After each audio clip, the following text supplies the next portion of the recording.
Hi everyone, this is Dave at Two Stroke Performance. Welcome to another TSP video. Today I'm in the dyno room with a Yamaha YZ250. This bike has been lent to us by the awesome guys at Platinum Motorcycles.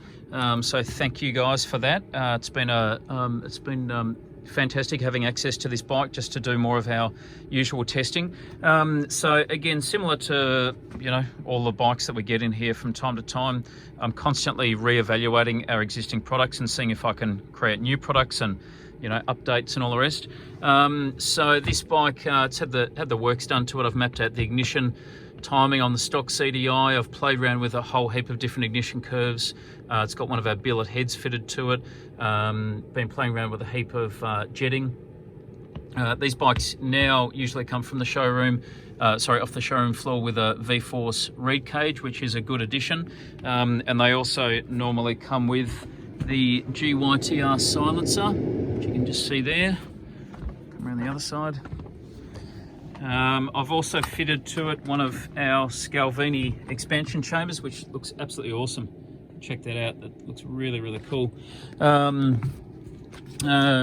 so it's been interesting working on this bike. I love getting back on the YZs. Obviously a lot of the stuff that I do is centered around the KTMs, because the fact is there are more of them out there, but I've got a real soft spot for these YZs. I've got a YZ125 myself. Basically what I've found with this bike, we've managed to get some really good gains, which I'll post up at the end of the video. But yeah, basically what I've found is that the best things that you can do by far are, first of all, fitting a different head.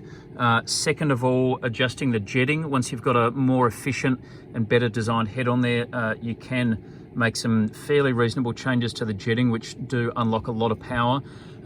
Even just doing those two alone makes a massive difference to the bike.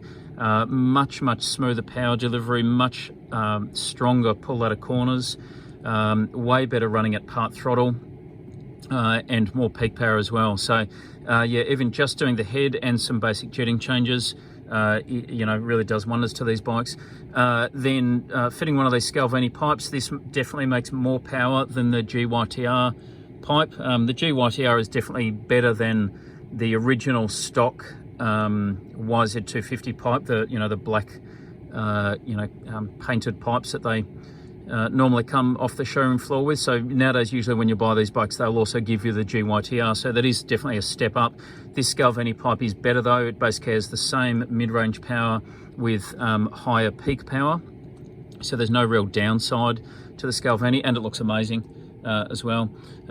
So yeah, that combination of the Scalvini pipe, one of our heads, and some jetting changes, assuming that you've already got the V-Force reed cage as well, makes for a really fantastic bike.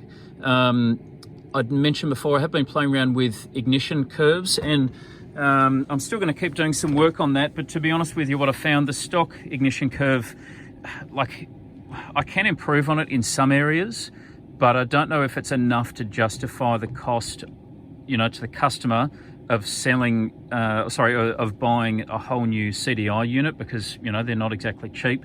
I can definitely make some gains, but then there's also some areas where the stock CDI works really well. So for the moment, we're not going to do an aftermarket ignition for this particular bike. We will give some detailed notes on how you can use the stock CDI, and if you want to, you can make some change. Make some changes to the position of the stock stator plate to change the power delivery if you like. But definitely, going forward, our package for this bike is going to be one of our billet heads. We will have various different combustion chambers available for it, some jetting changes, and we can supply jets as well, and also one of these amazing Scalvini pipes. So thanks for watching. I'll post up the dyno results in a sec. If you have any questions, just comment on the video. Thanks.